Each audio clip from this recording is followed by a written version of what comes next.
अगर तुमने भी इस साल नीट 2026 दिया है, now you are confuse between कि मुझे कौन सी रैंक पे कौन सा कोर्स अलॉट होने वाला है या फिर मुझे इतना तो हो जाए कि मुझे एक गवर्नमेंट सीट सिक्योर हो जाए, तो डोंट वरी, तुम बिल्कुल बढ़िया वीडियो पे आए हो। इस वीडियो में मैंने ऑल इंडिया कोटा के थ्रू पूरा प्रीवियस डाटा का एनालिसिस किया है और उसमें एमबीबीएस की जो लास्ट कट ऑफ जाने वाली है वो क्या है, डेंटल की कितनी है, आयुर्वेदा की कितनी है, यूनानी की कितनी है, होम्योपैथी की कितनी है, पूरा मैंने डाटा इसमें बताया हुआ है। ठीक है, कि कौन सी रैंक पे आपको कौन सा गवर्नमेंट सीट अलॉट होगा।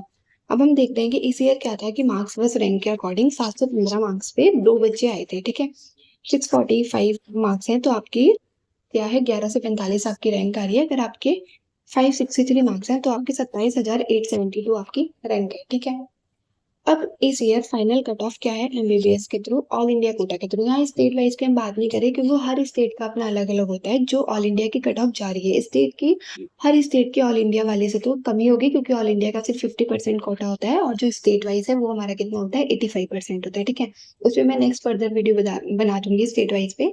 सबसे पहले हम एमबीबीएस की बात करते हैं। तो अगर आप जनरल कैटेगरी के हैं और आपकी रैंक 29 के से 30 के बिटवीन में आ रही है, यानी इतने मार्क्स आ रहे हैं, तो आपको एक गवर्नमेंट सीट आराम से सिक्योर हो जाएगी। ओबीसी वालों के लिए 29 के से 31 के बीच में होगा। ईडब्ल्यूएस वाले के लिए 29 के से 32 के बीच में होगा। एससी वालों के लिए 1,40,000 से 1,55,000 हो जाएगी और एसटी वालों के लिए 1,60,000 से 1,75,000 के बीच में अगर आपकी रैंक आ रही है तो आप एक गवर्नमेंट एमबीबीएस सीट के लिए एलिजिबल हैं, आपको आराम से कॉलेज मिल जाएगा। ठीक है, उसके बाद हम बात करते हैं डेंटल के लिए। तो अगर आपकी जनरल कैटेगरी है तो अगर आपके 65 के से 75 के बीच में रैंक आ रही है तो आपको एक गवर्नमेंट बीटीएस कॉलेज मिल जाएगा। ओबीसी में अगर आपकी रैंक 66 के से 71 के बीच में आ रही है तो आपको मिल जाएगा ईडब्ल्यूएस के लिए 70 के से 80 के बीच में। अगर आपकी एससी कैटेगरी है तो 2 लाख से 3 लाख के बीच में, एंड अगर एसटी है तो 4 लाख के बीच में अगर आपकी रैंक आ रही है इसके अंडर, तो आपको एक गवर्नमेंट डेंटल कॉलेज अलॉट होने की पूरे चांसेस है। ठीक है, अब हम बात करेंगे वेटनरी के बारे में। तो अगर आपकी जनरल कैटेगरी से हो तो 80 के से 85 के थाउजेंड के बीच में रैंक आएगी आपकी। ओबीसी में 82 से अगर 87 के बीच में आ रही है तो आपको अलॉट हो जाएगा। ईडब्ल्यूएस कैटेगरी के 85 से 90 के बीच में होगी। एससी की 2 लाख से 2.2 लाख के बिटवीन में होगी। एंड एसटी कैटेगरी की अगर आपकी जो रेंज है 2.5 लाख से 2.7 लाख के बीच में आ रही है तो आपको एक वेटनरी कॉलेज आराम से अलॉट हो जाएगा। ठीक है, उसके बाद हम बात करते हैं आयुर्वेदा की।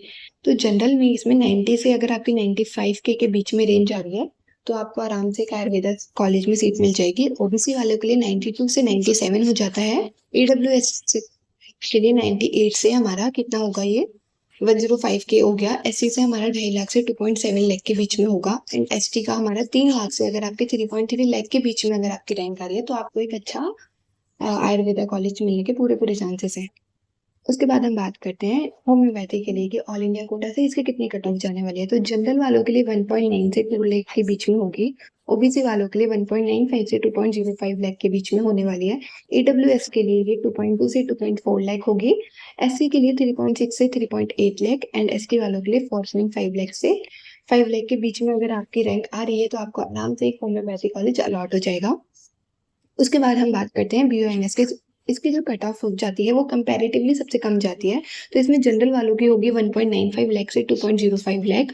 ओबीसी की होगी 2 लाख से 2.1 लाख के बीच में। ईडब्ल्यूएस की होगी 2.25 से 2.45 लाख के बीच में। एससी की होगी 4.4 से 5 लाख के बीच में। एंड एसटी वालों को 7 लाख से 7.5 लाख के बीच में एक यूनानी कॉलेज जो है वो अलॉट हो जाएगा। ठीक है, तो इस वीडियो में इतना ही। अगर नेक्स्ट वीडियो में तुम्हें ये जानना है कि स्टेट वाइज कितना होगा या फिर अगर तुम्हें ऐसा है कि दी हमारे मार्क्स इतने आ रहे हैं और हमारा स्टेट ये है, तो अगर तुम्हें ऐसी किसी भी टाइप की कंफ्यूजन है, let me know in the comment section. Either you can message me comment section या फिर मुझे इंस्टाग्राम पे मैसेज कर देना या फिर टेलीग्राम पे मैसेज कर देना। ठीक है, आई होप कि ये वीडियो अच्छे से क्लियर हो गई और तुम्हें समझ में आ गया हो कि किस लास्ट रैंक तक तुम्हें कॉलेज अलॉट हो जाएगा। I wish you all the very best.